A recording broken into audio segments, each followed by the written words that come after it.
Audio Jungle.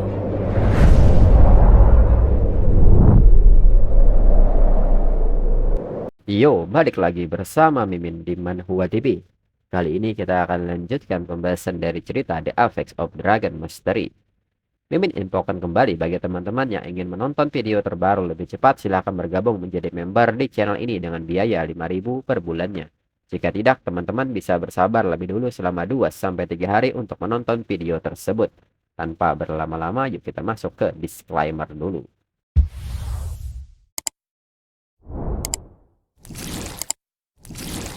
Disclaimer. Silahkan abaikan hal ini jika kalian sudah mengerti. Ini peringatan mengenai konten di channel ini. Video ini berisi alur cerita komik yang mempermudah bagi teman-teman untuk mengetahui isi ceritanya dan memahami alur ceritanya. Jika ada kesamaan tokoh, tempat, maupun isu yang sedang hangat, itu benar-benar tidak disengaja. Dan peringatan bagi teman-teman untuk tidak mencontoh atau meniru perkataan maupun perbuatan yang tidak baik yang ada di video ini. Karena cerita ini hanyalah fiktif belaka.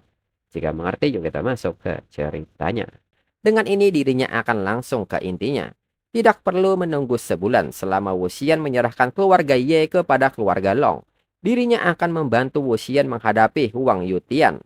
Long Xing pun bertanya mengenai hal itu. Dirinya bisa meninggalkan Gunung Yuncui untuk Wuxian. Lagi pula keluarga Ye juga mendapat anugerah dari keluarga Long saat itu. Wuxian pun nampak jengkel dan menyebut Long Xing sebagai orang yang brengsek. Lu Fan pun seketika bertanya kepada Wuxian apa yang sedang terjadi. Apakah Wuxian baik-baik saja?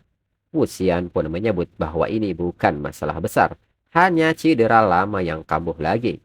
Lu Fan pun merasa aneh mendengar Wuxian terluka. Mengapa dirinya sampai tidak tahu? Lalu Long Xing pun mengatakan bahwa sebenarnya dirinya lupa bahwa Huang Yutian meninggalkan luka dalam pada Wuxian. Sesuatu yang tidak bisa disembuhkan hanya dalam sebulan.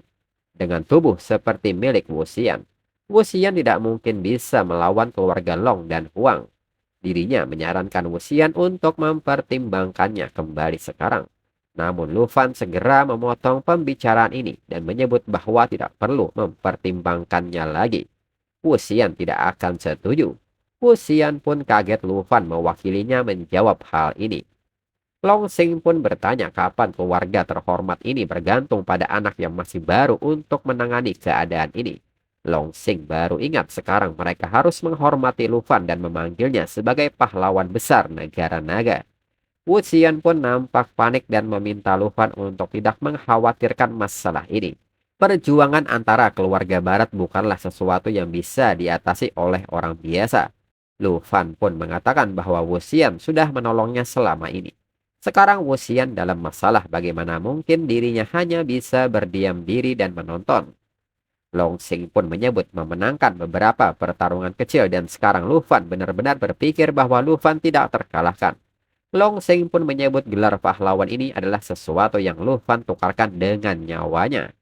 Lu Fan pun nampak tidak gentar dengan aura dari Long Xing dan mengatakan bahwa setidaknya berurusan dengan Long Xing, satu naga saja sudah lebih dari cukup.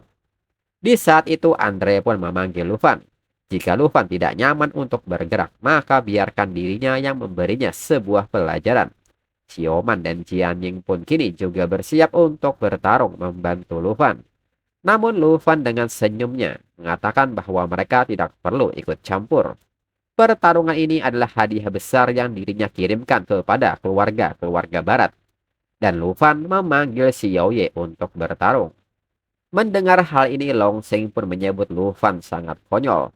Badut loncat seperti Lu Fan berani membuat kegaduhan di hadapannya. Wuxian yang melihat hal ini bertanya kepada Long Xing. Apakah Long Xing berencana untuk membatalkan perjanjian itu?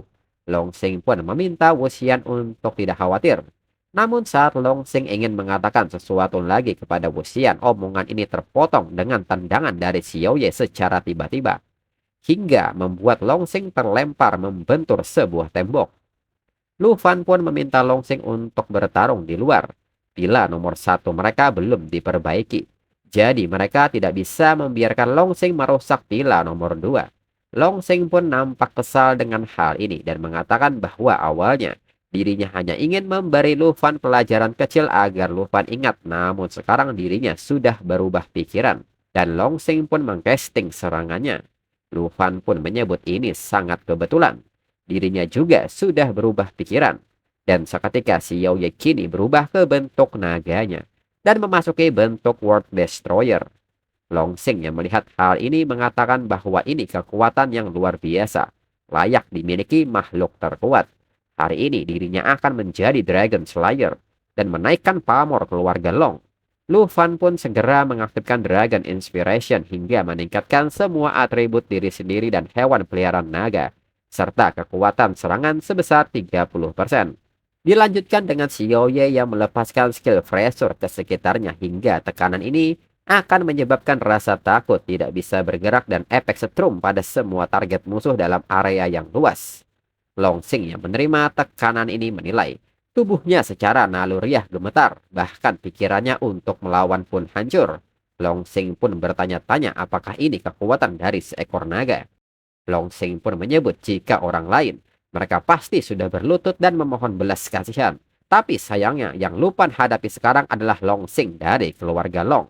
Dan dengan cepat Long Sing melepaskan skill Dragon Breaks the Sky. Namun nyatanya hanya dengan sayap Xiao Ye yang membentang sudah mampu memblokir semua serangan Long Sing. Long Sing pun kaget melihat dan bertanya apa yang naga ini lakukan. Pedangnya bahkan tak mampu menembus pertahanannya. Lu Fan pun meminta Long Sing untuk memperhatikan hal ini baik-baik. Inilah celah dari kekuatan absolut dan seketika Xiao Ye mengaum ke arah Long Sing yang membuat telinga Long Sing pecah hingga terluka. Dan kembali Xiao Ye membuat sebuah gerakan hingga lengan Xiao Ye kini menghempaskan Long Sing di permukaan. Lu Fan pun menyarankan agar Long Sing diam, karena temperamen naganya tidak sebaik dirinya. Dirinya sudah bilang berurusan dengan Long Sing satu naga saja sudah lebih dari cukup. Kembali Long Sing mengatakan bahwa keluarga Long tidak akan memaafkan Lu Fan. Mendengar hal ini Lu Fan segera menancapkan pedangnya di samping kepala Long Sing. Lu Fan pun meminta Long Sing untuk mengingat ini. Dirinya tidak akan membunuh Long Sing bukan karena dirinya takut pada keluarga Long.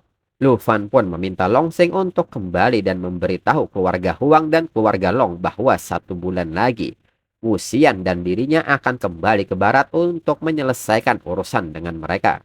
Dengan ini dirinya sudah menyampaikan maksudnya dan segera Lu Fan meminta Xiao Ye untuk mengantarnya pergi. Segera Xiao Ye mencengkram tubuh Long Sing dan melemparnya dengan sekuat tenaga ke langit. Setelahnya Lu Fan pun mengatakan kepada Wu Xian bahwa sekarang sudah aman. Mereka berbagi nasib yang sama sekarang. Wu Xian pun segera berlari ke arah Lu Fan dan mengucapkan terima kasih. Lu Fan pun seketika malu dan mengatakan bahwa mereka tidak butuh formalitas seperti itu di antara mereka. Wu Xian pun berpikir bahwa 6 bulan yang lalu mereka dari keluarga Ye menderita kerugian besar saat berekspansi ke wilayah barat yang tidak diketahui. 4 ahli putaran keempat termasuk kakeknya dikorbankan. Sementara itu keluarga Huang dan keluarga Long keduanya dari wilayah barat memanfaatkan situasi tersebut. Mereka bertujuan untuk membagi sumber daya keluarga Ye. Dirinya pun akhirnya mencari bantuan tetapi tak seorang pun yang berani menyinggung kedua keluarga barat ini. Dirinya telah membuat persiapan terburuk sebelum keluarga Ye benar-benar dilahap habis. Dirinya hanya ingin memastikan keselamatan semua orang. Kemudian Wu Xian pun mengatakan meskipun tindakan Lu Fan hari ini tampak gegabah di matanya, namun dirinya sangat berterima kasih karena membuat dirinya sadar bahwa dirinya tidak lagi sendiri. Terisolasi dan tak berdaya, Lu Fan pun merasa itu tidak perlu disebutkan. Wu Xian adalah orang yang mengajarinya pengalaman pertempuran, membantu dirinya menemukan gulungan sihir, dan bahkan meninggalkan setumpuk masalah dari keluarga Ye. Meskipun Wu Xian memiliki luka-luka tersembunyi, Wu Xian masih menempuh perjalanan ribuan mil ke kerajaan Taiki untuk menyelamatkan dirinya. Sekarang ketika keluarga Huang dan keluarga Long menindas Wu Xian, bagaimana mungkin dirinya hanya tinggal diam? Wu Xian yang mendengar hal ini berpikir tidak pernah menyangka suatu hari Lu Fan akan menjadi pendukungnya. Andre beserta yang lainnya pun nampak senang dengan akhir seperti ini. Lalu 1 bulan kemudian di alam rahasia Primitive Forest, hadiah pemberian dari Han Fanbei. Untuk mempersiapkan diri menghadapi pertikaian yang akan datang antara keluarga-keluarga barat, Lu Fan memimpin timnya ke wilayah rahasia yang diberikan oleh Han Fan Bei untuk meningkatkan kekuatan mereka. Dan saat ini Xiaoman sudah berada di level 34, Han Jie level 33, QQ level 34, Jiang Ying level 35, dan Lu Fan level 45. Selain itu, Abao juga sudah berada di level 25. Menurut Lu Fan, Abao sungguh pantas menyandang gelar naga sakti terkuat. Setelah mencapai level 25, Crimson Jet ditingkatkan menjadi Bright Yellow Jet yang menggandakan kekuatan Abao dan memperoleh skill baru yaitu Thunder Vortex dan Thunder Cloud Expansion. Lalu, 1 minggu kemudian, Andre memberitahu bahwa susunan teleportasi dari Akademi Longdu ke pelabuhan Breakweb sudah siap. Mengingat bahayanya Pulau Bayangan, dirinya memutuskan untuk pergi bersama Andre saja. Sebelum pergi, Wuxian bersikeras untuk menemani dirinya.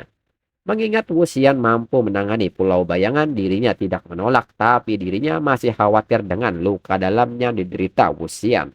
Kemudian berpindah ke negara salju, pelabuhan Breakweb. Lu Fan dan Wuxian pun kini sudah tiba melalui portal teleportasi. Dan Andre pun sudah menunggu kedatangan mereka.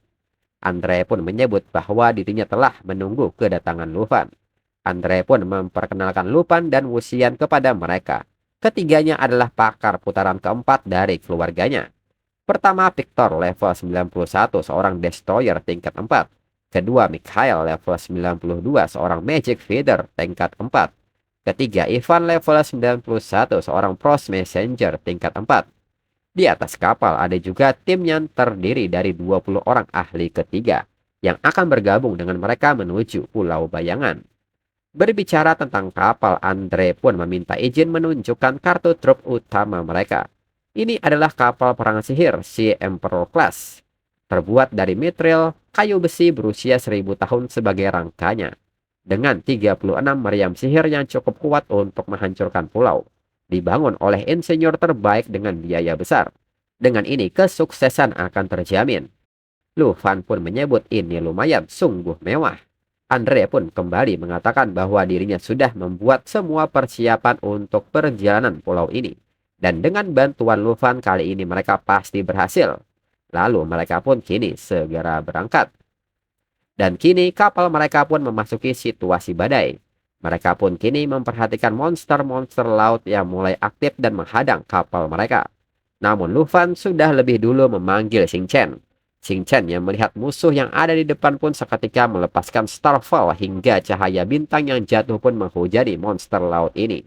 Dan sebagian monster lainnya yang berhasil menghindari serangan ini pun seketika dibereskan oleh Abao yang menggunakan skill Heavenly Vanishment Calamity. Andre pun menyebut bahwa profesi Lu Fan sungguh memuaskan. Ketika dirinya datang terakhir kali, tidak semulus ini. Ini tentang menang dengan perasaan melakukan apapun itu seperti liburan. Lalu Lu Fan sendiri menilai, dirinya tidak pernah menyangka bahwa perjalanan ini akan begitu berharga. Baik Shen Chen dan Abao naik level. Jika dirinya bisa mendapatkan beberapa bahan sintesis saat mereka sampai di pulau ini, itu akan sempurna. Tak lama berselang, kru kapal pun memberitahu Andre bahwa mereka sudah sampai di Pulau Bayangan. Andre pun menyebut ini menyenangkan. Ini hanya pinggiran pulau. Tantangan yang sebenarnya masih ada di dalam pulau. Namun Andre meminta mereka untuk tidak khawatir. Dirinya bisa menggunakan panduan tugas untuk menghapus rute yang aman bagi kapal perang untuk berlabuh langsung di pulau. Andre pun memberitahu Lu Fan bahwa ini adalah Pulau Bayangan.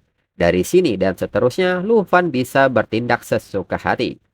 Kemudian di tempat lain saat ini, seorang pria tua terlihat sedang berkonsentrasi dan mengatakan bahwa dia akhirnya tiba.